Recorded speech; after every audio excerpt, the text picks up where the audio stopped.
Bismillahil kafi huwa Allah. Bismillahi la hawla wa la quwwata illa billahil aliyyil azim. Ashhadu an la ilaha illallah wa ashhadu anna Muhammadar Rasulullah. Allahumma salli ala sayyidil karamah bi qudratika wa hikmah biyadikal khair sayyiduna wa habibana rasulil barakah Muhammadin sallallahu alaihi wasallam khataman nabiyyin sayyidil ummah imamil barakah imamil yakin imamil syafa'ah imamil salamah la nabiyya ba'dah. Qala Allah ta'ala fil Qur'anil Karim a'udzu billahi minasy syaithanir rajim. Bismillahirrahmanirrahim. Innas salata tanha 'anil fahsya'i wal munkar. Wa qala Nabi sallallahu alaihi wasallam, Inna Allah la yaqali'u lailatan nisfi min Sya'ban fayaghfiru li jami'i khalqihi illa li musyriki aw musahhin. Sadaqallahul azim. Amma ba'du. Yang kami hormati, kami muliakan Ketua Masjid Agung beserta seluruh pengurusnya, para alim ulama, para tokoh agama, tokoh masyarakat, para kiai, ibu-ibu, bapak-bapak, jamaah sekalian yang namanya baca aku sebut ke siko-siko. Tetapi ayo sama-sama dalam kesempatan yang mulia pagi hari ini selalu kita bersyukur dengan apapun yang dihadirkan oleh Allah Subhanahu wa taala. Enggak lemah, tidak lemah, enggak senang, enggak susah, enggak bahagia, enggak sedih, enggak kayo, enggak buntu sekalipun, tetaplah bersyukur dengan apapun yang Allah hadirkan sampai saat dan detik ini. Karena masih banyak sebenarnya nikmat yang harus kita syukuri terhadap Allah Subhanahu wa taala. Nikmat kita bisa bernapas pagi ini, alhamdulillah. Makanya guru-guru kita dulu ngajar kalau bangun tidur tuh jangan cari yang lain. Ini mulai kalau bangun tidur cari HP dulu. Tak ada yang lain. Kalau bangun tidur cari HP dulu. Kalau yang berkacamata cari berkacamata dulu. Kudunya cak kita dulu diajarkan oleh kiai kita, ustaz-ustaz kita. Kalau bangun tidur bersyukur dulu dengan Allah. Maka doanya alhamdulillah awalnya. Alhamdulillahilladzi ahyana ba'dama amatana wa ilaihin nusur. Tapi kalau pagi itu kita bersyukur dengan Allah Subhanahu wa taala, pas kita bangun masih jingok kita bangun pagi itu. Kalau pas kita bangun dan jingok lagi apa-apa, lah gelap, itu tanda kita sudah tidak alam. Maka bersyukurlah kepada Allah. Boleh kita syukur pagi hari ini luar biasa. Tanpa dinana, tanpa ditunggu Allah untuk kita di Masjid Agung yang mulia ini. Mudah-mudahan langkah kaki kita, ilmu tangan kita bersama sampai ke rumah Allah yang mulia ini tetap bakalan istiqomah sampai akhir hayat kita nanti. Kalau bahkan perlu kita dicabut nyawanya oleh Allah Subhanahu wa taala dalam keadaan sedang bersujud kepada Allah Subhanahu wa taala. Amin ya rabbal. Karena pernah aku ceritakan dulu Pak, ya, sebab kebiasaan kita inilah ternyata salah satu cara Allah bakalan mengendingkan kehidupan kita.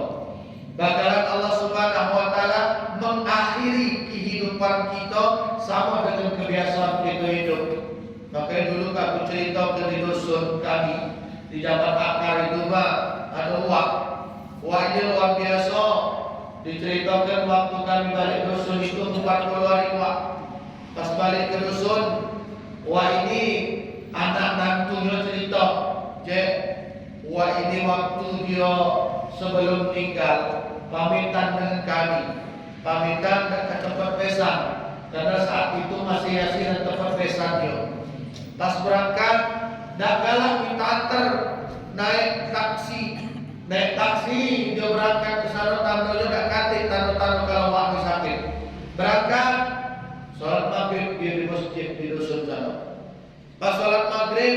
Wong yang lain lah selesai kalau sholat. Wong lain lah keluar kalau dari sholat karena sudah selesai sholat berjamaahnya. Jadi waktu belakang wah tidak bangun-bangun.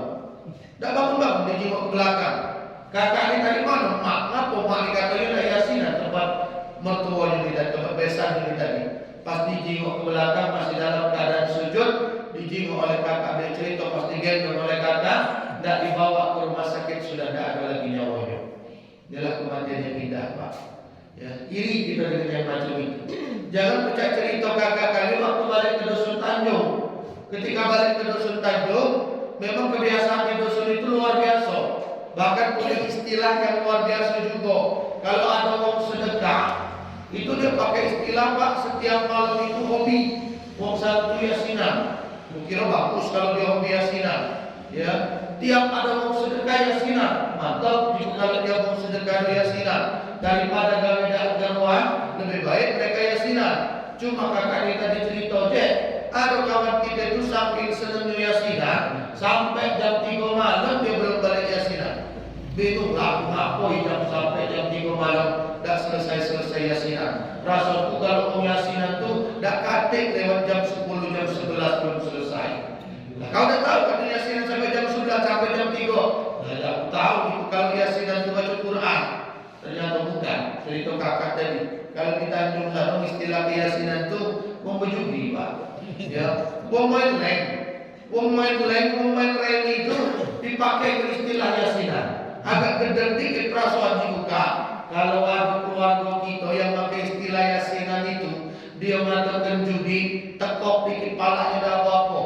Kalau yang masih kita, dah tampaknya dikit juga ada masalah. Kalau yang kita lihat, lengkap kata yang pertama, kalau kita mengistilahkan berjudi, ngeleng segala macam itu dengan sebutan yasinan, kita sudah menghina Allah yang satu. Kenapa? Karena Yasin itu merupakan nama surat di dalam Al-Quran. Yang kedua, kita sudah menghina orang yang paling dicinta oleh Allah. Kenapa? Karena Yasin merupakan salah satu nama panggilan bagi Rasulullah Muhammadin Sallallahu Alaihi Wasallam. Maka ngomongkan dengan kakak tujuh kakak. Kalau ada keluarga kita, tidak apa-apa lah dimarahin dan tampar dikit juga masalah. Karena jangan ibu kita marah kalau ada seperti Charlie Hebdo. Charlie Hebdo dulu kan heboh karena dia buat karikatur Nabi Muhammad. Kita marah. Lah ini kok di tengah keluarga kita sendiri, di sekitaran kita sendiri, orang-orang yang dekat dengan kita sendiri, kok malah menghina Rasulullah, menghina Allah Subhanahu wa Ta'ala. Ternyata ada betul-betul yang tersinggung ketika saya sampaikan, saya tahu siapa. Kenapa? Karena ternyata di sekitar kita pada alam ini masih ada yang terbiasa. Kami itu beragam bahasanya, tapi bukan cara itu beragam terhadap agama. Kalau sudah itu bukan lagi beragam, tapi sudah penistaan terhadap Allah Subhanahu wa Ta'ala.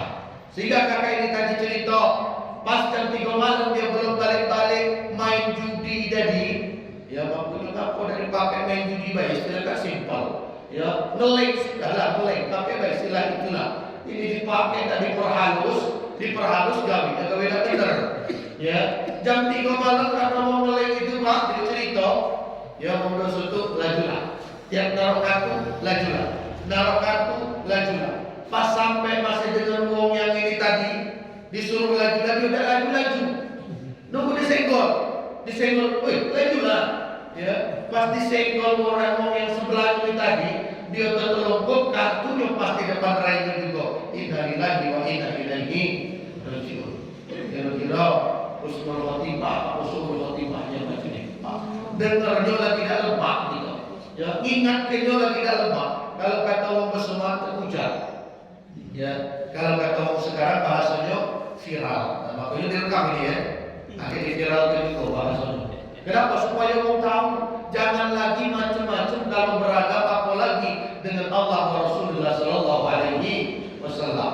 Ya wajarlah Pak kalau tambah hari jujur, ya anak-anak kita tambah jauh dengan Allah. Ya sebab memang gawe dari wong tuanya kok istilahnya macam itu jadi kebiasaan. Anak-anak kita tambah dekat dengan Rasulullah, wajarlah.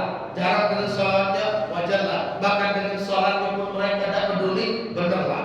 Karena memang gawe kita sendiri turun dengan anak-anak kita. Wajar kata pagar alam itu mengatakan kalau yang namanya rebung itu tidak bakalan jauh dari rumputnya. Tapi mudah-mudahan anak dan keturunan keluarga besar kita, khususnya yang sudah senang dalam masjid ini, termasuk anak-anak yang soleh dan solihah. Amin ya rabbal alamin. Bapak Ibu jamaah yang dimuliakan oleh Allah Subhanahu wa taala, tentunya dalam kesempatan yang mulia ini mari salawat dan salam juga selalu mudah-mudahan tercurah kepada junjungan agung baginda Nabi yang mulia Rasulullah Muhammadin sallallahu alaihi wasallam. Semoga kita semua pun yang hadir akan selalu menjadi pengikut dan pengamalnya yang setia sampai akhir hayat kita. Amin ya rabbal alamin. Jamaah sekalian yang dimuliakan oleh Allah Subhanahu wa taala, sekarang kita sudah di Sya'ban. Ada yang sudah 12, ada yang sudah masuk 13. Ya, karena beberapa tempat sudah 13 tempat kami. Enggak apa-apa juga. Ada yang baru 12, enggak masalah. Ya, enggak agak duluan juga lah, enggak masalah. Jangan baik nak ngambil lemaknya baik Pak. Orang kita ni galak nak ngambil lemaknya baik.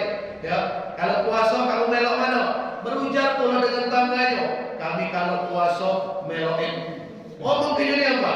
Adik kalau lebaran kami melok Muhammadiyah. Oh tengi kalau bahasa kami Pak. Nah boleh tengi. Artinya tidak punya pendirian sama sekali. Kalau melok di NU meloklah sampai selesai di sana. Kalau melok dari Muhammadiyah meloklah sampai selesai di sana. Jangan nak ambil lemaknya dewe. Kalau puasa karena terasa dalam lemak, ayolah kami melok itu. Ya, ayolah. Tapi kalau lebaran kami nak duluan. Kami melok Muhammadiyah. Itu tengi namanya Pak. Melok yang sesuai apa yang kita inginkan. Ya sesuai apa yang telah kita pelajari, sesuai apa yang telah kita dapatkan. Maka mudah-mudahan nanti Bapak Ibu yang kami muliakan, Allah Subhanahu wa taala akan menjadikan kita betul-betul sebagai fi ahsani taqwim, orang-orang yang betul-betul bertakwa terhadap Allah wa Rasulullah sallallahu alaihi wasallam. Jamaah sekalian yang dimuliakan oleh Allah Subhanahu wa taala, sedikit flashback saja terhadap firman Allah Subhanahu wa taala yang mengingatkan kepada kita, inna sholata tanha 'anil fahsya'i wal munkar. Saya tidak jelaskan lagi, tidak cerita lagi tentang apa itu Isra Mi'rajnya karena sudah sampai semalam Pak. Sampai semalam masih Isra Mi'raj di Masjid Baitur Rahman. Di Masjid Baitur Rahman Sukajadi.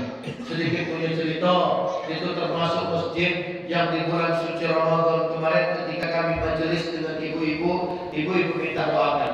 Ustaz, tolong doakan di masjid kami ini supaya ramai lagi seperti dulu. Jadi kenapa Bu? Karena masjid kami ini sudah tak pernah ada lagi kegiatan sekalipun. Isra Mi'raj, Maulid Nabi, kegiatan hari besar Islam tidak pernah ada lagi, tidak pernah ketemu lagi. Tolong doakan, itu bulan suci Ramadan tahun kemarin. Jadi kenapa Bu? Karena kami ingin seperti dulu, anak-anak ramai di dalam masjid ini. Mudah-mudahan ramai kembali meramaikan masjid ini. Kami rindu dengan keadaan yang seperti itu. Saya kira hanya masjid itu yang sepi dari kegiatan. Ternyata beberapa masjid kami datangi, ada yang sudah 12 tahun tidak ada sama sekali kegiatan. Itu di Talang Jelantang. Di Talang Jelantang, nama masjidnya Ali Kelas Pak. 12 tahun masjid itu tidak ada sama sekali kegiatan. Hari besar Islam apapun tidak ada sama sekali. 2 kali saya dijadwalkan di Masjid Al-Ikhlas itu untuk yang pertama nuzul Quran di bulan suci Ramadan tahun kemarin, gagal. Disetting lagi ketika Maulid Nabi, karena sudah 12 tahun tidak ada kegiatan, saya siap datang, gagal. Wallahualam saya tidak tahu kenapa gagalnya. Ya, saya tidak masalah, gagal pun tidak masalah. Pas Isra Mi'raj tahun ini berhasil. Sampai masyarakat di sana ada yang inbox, ada yang cerita, bahkan dengan istri saya dia inbox mi, alhamdulillah sudah 12 tahun kami nunggu masjid ini mangko ada kegiatan macam ini. Kami takut muda-mudi kami ini, kami takut anak-anak kami takut remaja-remaja kami ini jauh dari masjid ini. Sehingga dibuatlah oleh pengurus masjid yang baru. bahasanya pengurus masjid yang baru. Dibuatlah kegiatannya semeriah mungkin. Yang awalnya tidak pernah ada kegiatan apa-apa sampai saya ketemu dengan guru ngaji saya namanya Pak Usni. Dia cerita dengan saya, Jess, ini anak-anak yang Pak datangkan, yang main marawis, yang main hadroh, awalnya adalah anak-anak boro-boro mau masuk ke masjid, boro-boro mau ikut ketika ada kegiatan. Memang mereka tak mau ada kegiatan, memang mereka tak ngerti kalau ada kegiatan, sehingga mereka mencari pelarian. Anak-anak muda cari pelarian. Kemana di Kubah cari pelariannya? Cari pelariannya Jatilan. Tahu Jatilan? Tahu Jatilan? Mudah-mudah kalau kata kegiatan melok Jatilan, melok Gunung Kempang, melok Sumpah. Asli di sana Pak.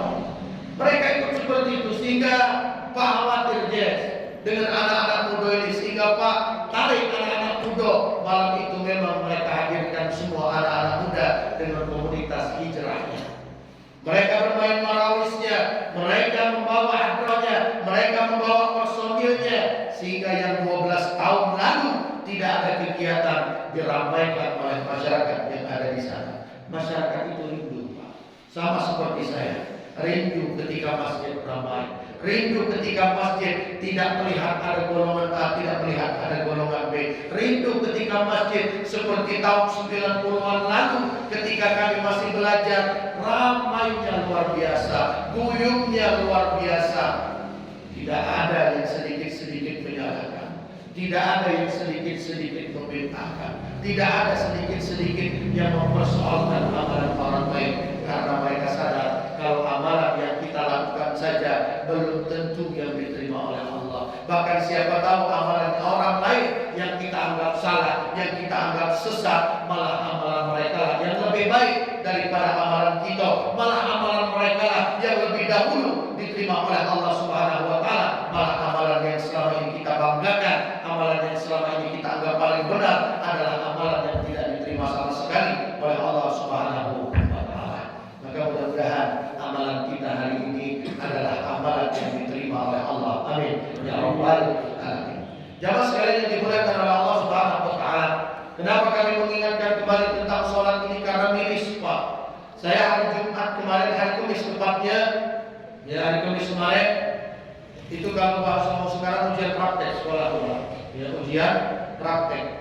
Namun ujian praktek saya tak ambil yang sulit, saya ambil yang mudah untuk anak-anak didik saya. Karena saya ngajar di SMA 4. Ketika saya ambil praktek dengan praktek sholat, ada budak ini lah berapa kali aku manggil kolar kelir, dak datang. Ya, dak datang sampai aku tanya ke prosapam, di mana budak ini tadi? Jek, budak ini dari tadi terpucat. Ya kepucat apa? Kan cuma praktek sholat. Sudah kelas 12, kelas 3 Pak, tinggal tamat Pak. Ya, tinggal tamat, tinggal hitung lagi. Kolar kelir tak muncul panggil Pak. Ya, pas itu ada dia, cuma pas tak ngadep dengan aku nak praktek sholat, padahal sudah saya jaga privasi karena waktu di masjid itu Kak, yang aku cerita di WA, ya, waktu di masjid Nurul Iman, ya, benar budak itu, kukira ini cuma meragami aku baik, kukira cuma beragam, malam Kamis kemarin, WA-nya masih ada, cuma tidak boleh sebutkan namanya, menjaga kode etik jurnalistiknya Pak. Ya, ketika sampai dengan saya satu persatu, termasuk budak ini tadi disuruh praktek, ya, baru baca niat ikuna sholat apa yang paling kau sukai, suka semua sholat, ya, coba mana sholat yang paling kau suka, ya, bingung coba untuk baca niat, ya, itu sudahlah kau baca sholat subuh bela yang simpel, ya, baca niatnya pun tidak kena Pak.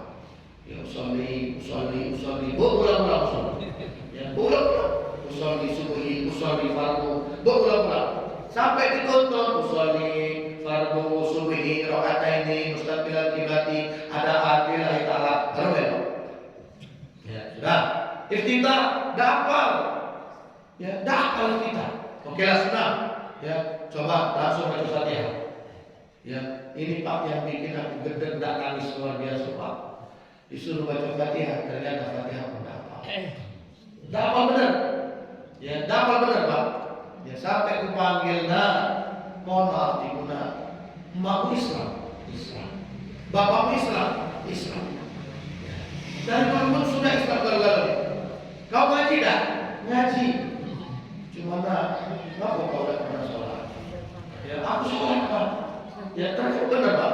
Ketika ada kegiatan dia melo sholat. Terus apa yang kau baca? Tidak baca apa-apa. Rukuk dia rukuk, sujud dia sujud, yang tidak melo-melo. Tapi tidak ngerti apa yang dibaca, tidak ngerti apa yang diucapkan. Itulah Pak yang terjadi dengan anak. Jangankan dia mau tahu dengan hasil sholatnya, melaksanakan sholat pun dia tidak baca. Bukan tak galak, benar-benar tidak baca. Bukan salah anaknya juga. Tanya nak, pernah tak jenguk emak bapakmu ketika kau lagi dipanggil nak, coba bapak nak jenguk kau praktek sholat di depan emak. Sini nak, bapak nak jenguk kau praktek sholat di depan bapak. Pernah tak? Tak pernah. Tidak pernah. Ternyata yang salah bukan anaknya. Memang emak bapak sebagai orang tua kadang-kadang sibuk dengan HP tadi, sibuk dengan gawean tadi, sibuk dengan tontonan tadi. Anak yang sudah tinggal tamat SMA, dia tinggal kuliah, ini lanang pula bukan betina Pak. Lanang. Ya, sholat pun bukan tidak galak, tapi benar-benar tidak baca. Maka guna sekarang tugas kau cuma sikap dengan aku.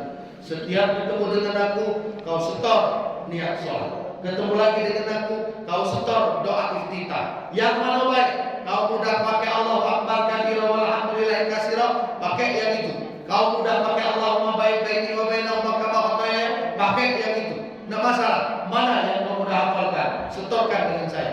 Besoknya lagi kau sudah hafal iftitah, setorkan Fatihah. Pakai macam itu Pak. Saya minimal sih kau tamat di sekolah ini, ku kasih nilai yang baik, ku kasih nilai yang bagus karena kau baca sholat. Cuma itu Pak. Ku ajarkan pendidikan agama dengan materi yang luar biasa, dengan kurikulum yang setinggi langit pendidikannya, tapi ada anak yang tak bisa sholat. Kira-kira berdosa aku Pak. Ya, aku guru agamanya. Ya, sampai ada anak yang seperti itu. Ya Allah, ibu kecolongan aku yang macam ini. Kenapa praktek sholat praktek itu baru ada di semester 2 ini? Coba dari dulu. Coba dari dulu aku ngajarin lo. Coba dari kelas 1 aku mendidik lo. Ini masanya kelas 3 baru benar. Sehingga termasuk ada kelapa sedikit. Berarti selama 2 tahun di sekolah tidak pernah sholat sama sekali. Alhamdulillah. Mudah-mudahan Pak, kalau kita ada cucu kita, jangan sampai terjadi yang sedemikian rupa. Kalau ada yang terjadi sedemikian rupa, apa yang kita harapkan dengan anak? Pintar dia dengan pendidikan yang lain, pintar dia dengan ilmu yang lain, pintar dengan dia pelajaran yang lain. Tapi ketika agamanya pun dia sudah tak perhatikan, maka tak akan pernah kita akan memiliki anak yang saleh dan soleh. Bahkan ketika meninggal nanti, tak akan pernah ada yang bisa mendoakan kita bersama. Jamaah sekalian yang dimuliakan oleh Allah, itu yang belum benar-benar bisa sholat. Sekarang untuk kita sendiri Pak Bu, yang sudah sholat ini, mana dengan hasil sholat kita? Apakah sholat yang kita kerjakan selama ini berhasil atau malah belum? Jangan kita menanti nunggu hasilnya agak biarlah balasan dari Allah Subhanahu Wa Taala. Enggak Pak. Ternyata hasil dari sholat kita itu dapat dirasakan terlebih dahulu oleh orang-orang yang ada di sekitar kita. Istri kita merasakan alhamdulillah setelah kita sholat berubah kita lebih baik perbuatan kita. Anak keluarga tetangga kita pun merasakan bagaimana hasil sholat kita yang selama ini temperamen emosional, ternyata setelah sholatnya menjadi orang yang sabar. Setelah dia sholat, ternyata setelah kita sholat pun menjadi orang yang lebih baik lagi. Bukan malah sholat semakin iri dan dengki, malah setelah sholat semakin benci. Bahkan setelah sholatnya malah semakin mudah berurusan dengan orang lain. Maka inilah yang harus kita hindari. Jangan sampai kita sudah sholat, syariat sudah kita kerjakan, di atas sejadah kita sudah khusyuk, tetapi di luar sejadah malah kita kehilangan kekhusyukan kita. Maka mudah-mudahan Bapak Ibu yang kami muliakan, inilah waktunya untuk kita. Bulan Rajab adalah bulan di mana Allah menurunkan salat, dan Sya'ban adalah bulan kita untuk introspeksi, bulan untuk kita melihara, bulan untuk kita merawat dari hasil sholat kita. Maka ulama-ulama dulu mengajarkan kalau sudah bulan Sya'ban ini banyak-banyak sedekah. Kalau sudah bulan Sya'ban ini banyak-banyak puasa. Kalau sudah bulan Sya'ban ini banyak-banyak berbuat baik, kurang-kurangi jahat dengan orang lain. Karena memang Rasul itu sudah katakan dengan kita, innallaha la yaqulu lailatan nisfi min Sya'ban fayaghfiru li jami'i khalqihi illa li musyriki aw musahid. Yang kata Rasulullah SAW, sungguh Allah Subhanahu wa Ta'ala di bulan Sya'ban, pertengahan Sya'ban, nisfu Sya'ban, fayaghfiru li jami'i khalqihi. Allah itu memberikan ampunan pada orang-orang yang berjamaah saat itu. Orang-orang yang bersama, artinya bukan orang-orang yang bercerai-berai, bukan orang-orang yang saling menghinakan bermusuhan. Maka dikatakan illa, kecuali yang tak akan diberikan ampunan oleh Allah Subhanahu wa Ta'ala illa li musyriki, kecuali orang-orang yang berbuat musyrik, atau musahid, dan orang-orang yang saling bermusuh-musuhan. Maka hati-hati dalam bulan Sya'ban ini, keutamaan yang ada, tetapi ketika salah mengartikannya malah bukan membuat kita dekat dengan Allah, malah menjauhkan kita dari Allah Subhanahu wa Ta'ala. Apalagi kalau di pagar alam ini semua ini Pak, kalau sudah bulan Sya'ban, bukan Sya'ban yang dikenal oleh orang pagar alam. Orang pagar alam tahunya Sya'ban ini dengan nama bulan sama pada ya. Namanya bulan Rubah. Tapi hari ini lah Pak, aku di Masjid Agung sungguh-sungguh dikasih baju. Biasanya setelah tafsir baru baju. Ya Allah, luar biasa. Ada kemajuan berarti ya. Ya, memperkenalkan kalau Sya'ban ini ruah pula Pak. Ya, kalau ke dusun-dusun dikatakan bulan Sya'ban mereka kadang bingung, tak tahu apa itu bulan Sya'ban. Tapi kalau disebut bulan ruah, ngeh dia. Oh berarti dia lama lagi puasa. Itu di dusun itu. Ya, orang dusun lebih tahunya bulan ruah. Ya, inilah kalau bahasa orang pagar alam yang bersumpah dulu mengajarkan luar biasa. Mereka lembutnya luar biasa mendidik orang-orang pagar alam itu. Supaya pagar alam ini ya galak silaturahmi, galak berkumpul menjelang bulan suci Ramadan, karena dianjurkan dalam Sya'ban ini sedekah, sehingga dibuatlah acara, dikasih judul juga, namanya sedekah ruah.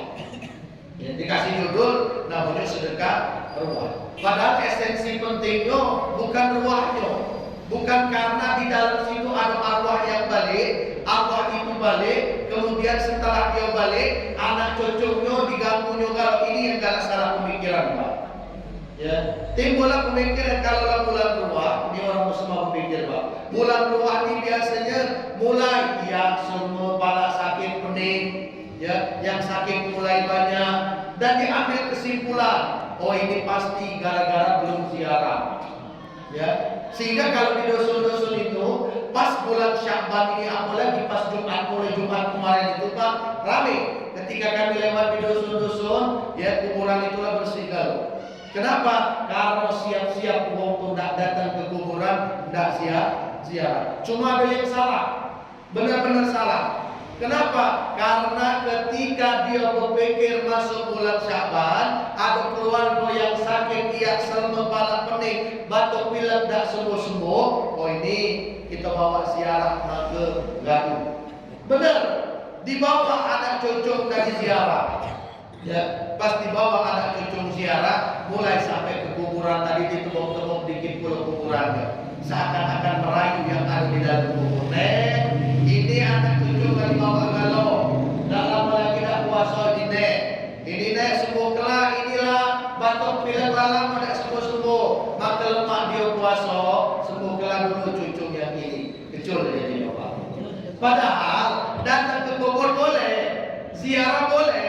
Yang salah itu ketika ada gawe lain, bahkan minta ke dalam kubur terhadap orang yang telah ada di dalam kubur tersebut.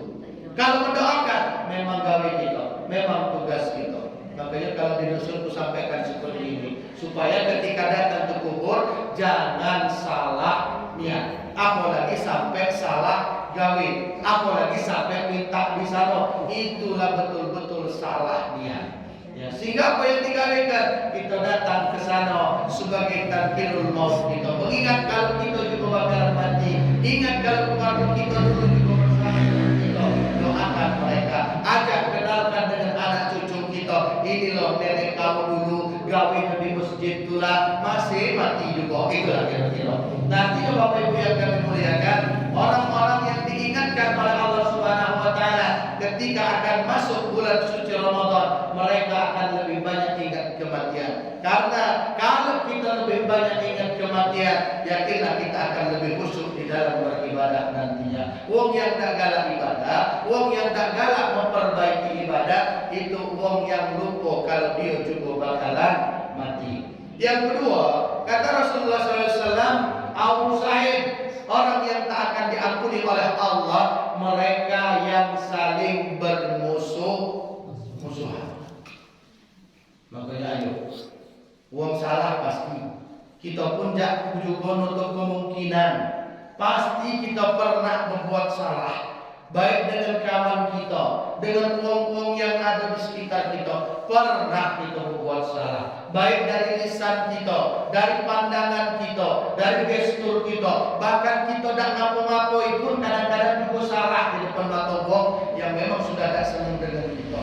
Tapi ayo sama-sama di bulan Sya'ban ini memang bukan mengkhususkan, memang bukan kita mengkhususkan untuk saling memaafkan, tapi ambillah momennya. Di bulan Sya'ban ini menuju nisfu Sya'ban ini kita betul-betul saling mengikhlaskan setiap kesalahan, setiap kealpaan yang pernah terjadi di antara kita, setiap kekhilafan yang pernah terlontar dari lisan kita, sudah pasti pernah terjadi di antara kita. Maka dari itu kami secara pribadi mengaturkan maaf yang sebesar-besarnya.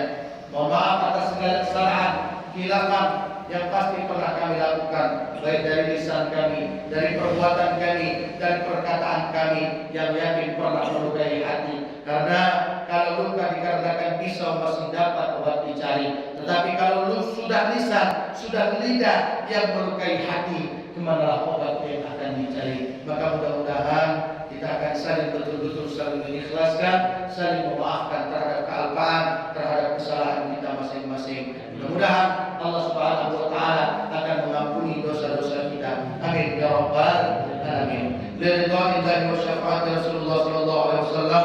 Ya fadl ya karamah ya hidayah ya syafaat. Awalan khairan bil rahmah, awalan khairan bis salamah. Wa ummatina wa abaina wa jaddatina wa jaddatina wal muslimin wal muslimat wal mu'minin wal mu'minat al ahya minhum wal amwat. Al-Fatihah.